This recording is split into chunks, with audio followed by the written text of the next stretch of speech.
Look at this streak you guys are on, Connor, and a lot of it seems to be built on not giving up much, and penalty kill that's been fantastic. Maybe not quite the traditional Oilers streak, I would say. What do you think about that?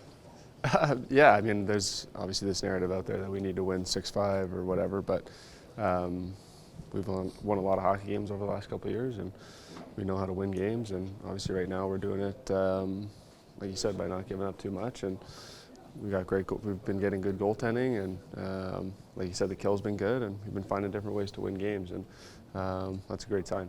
Is there a source of pride that you guys are the first team to be able to do 10 in a row?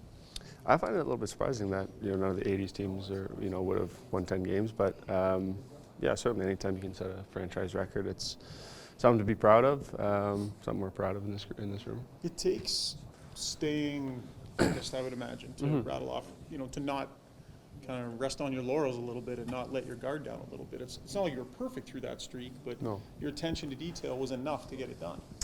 Yeah, I mean, but that goes back to the start, obviously. We don't have much to hang our hat on right now.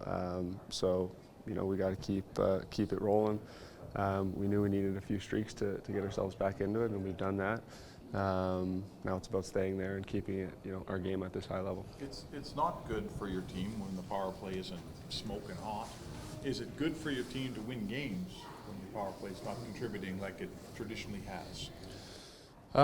Yeah, I think it's always a good thing to win games. You take wins no matter how they come. I think our power play can certainly be better. Our power play can, we know it's a strength of our group and can help our team win games. It has for a long time, and I would expect it to get back to that level. Yeah. Do you feel like you talked about the hole early on, do you feel like you dug yourself out of it now?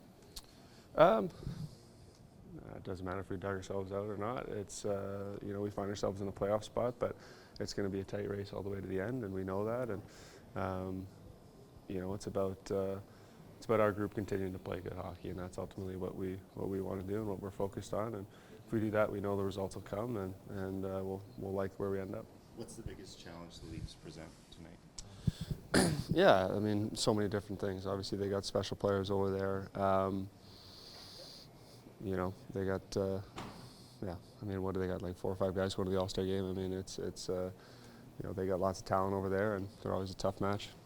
Has Zach Hyman even maybe exceeded the expectations when the team signed him as a free agent, and given where he has progressed to over the course of the last couple of years? Yeah, I mean, not all free agent signings work out, but obviously Zach has been above and beyond anyone's expectations, I would say, from the moment he got here. Not only on the ice, but off the ice, what he's done for our room, and the leader that he is, the person that he is, an amazing person. And on the ice, his game kind of speaks for itself. He's having an unbelievable year this year. I felt like he should have been an all-star, but that's just my opinion. But I just feel like he's bringing his game to a whole nother level. Connor, why do you think? Oh, sorry. Go ahead. You go. Jump in. He's doing this thing where he's tucking himself up against the post, basically saying, hit me with it if you have to. Yeah. I mean, his first year here, we kept telling him to get to the backside, and for whatever reason, he couldn't seem to find a way there. And then, during that playoff run, he tucked himself back there and scored a few goals. So he's kind of stuck with that, and it takes a lot of courage to stand back there with a guy like Bouchard shooting it, or somebody kind of shooting it. Could go up a stick or whatever, but he stands back there and is willing to score any way he can. So have you actually shot the puck with the intention of hitting him with it and banking it in? No, never. I mean, I'm always shooting to score, but sometimes it gives a little bit of extra leeway, I guess. If it goes off him and he can put it in, then it's just as good. So, I think you've seen a few teams kind of adopt that. I see Tavares standing back there from time to time now, and I see guys standing back there. So, it takes a lot of courage though to stand back there. Okay, it's my turn now. You would pay more attention, I guess, to Matthews and Marner and all those guys. Did you notice Zach? I mean, you played against him 3 games in a row, I remember, in that one season. Yeah, we couldn't wait for the Leafs to leave after that week. That was a long week, but Yeah, I noticed Zach every time we played him. He's super competitive, hard to play against, hard on the puck. Seems like I would play lots against him too. So, I didn't love it much. So definitely glad he's on our side now. Okay, I'm gonna butt in now. Why do you think he's been able to have this year-over-year progression? Like he's 31, he just seems to keep getting better. Why? Well, I think he's continuing to evolve his game. When he first came into the league, he was kind of just viewed as like a penalty killer and third line guy, checker, works hard, and now he doesn't kill penalties at all, and he stays out for 2 minutes on the power play. So he's changing his game a little bit, but he's working at his game, which is always it's always a good thing. And like I said, he's just continuing to evolve, and you see him scoring goals, but not a lot of guys can score. League-wide save percentages are as low as they've been in well over 10 years. Do you have any theories as to why that is?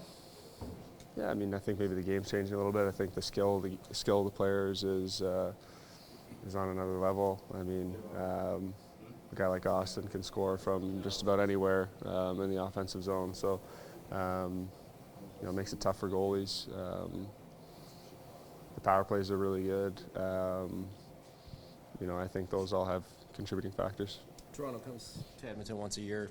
Does it still feel like a bigger deal than some games playing the Leafs here in Edmonton? Or? Yeah, it's always fun. Obviously it's my hometown team, and grew up watching the Leafs closely, and it's always exciting. Who'd you get autographs from? I played on Curtis Joseph's son's team, Tristan. So grew up around Cujo a little bit, and that was always fun to have him around. Connor, Matthews and Marner get a lot of attention, but Nylander's leading the way for them in terms of scoring. What has stood out the most to you about him? You've gone up against him? Just his skill level. I've played against Nylander even as kids, and he was amazing back then.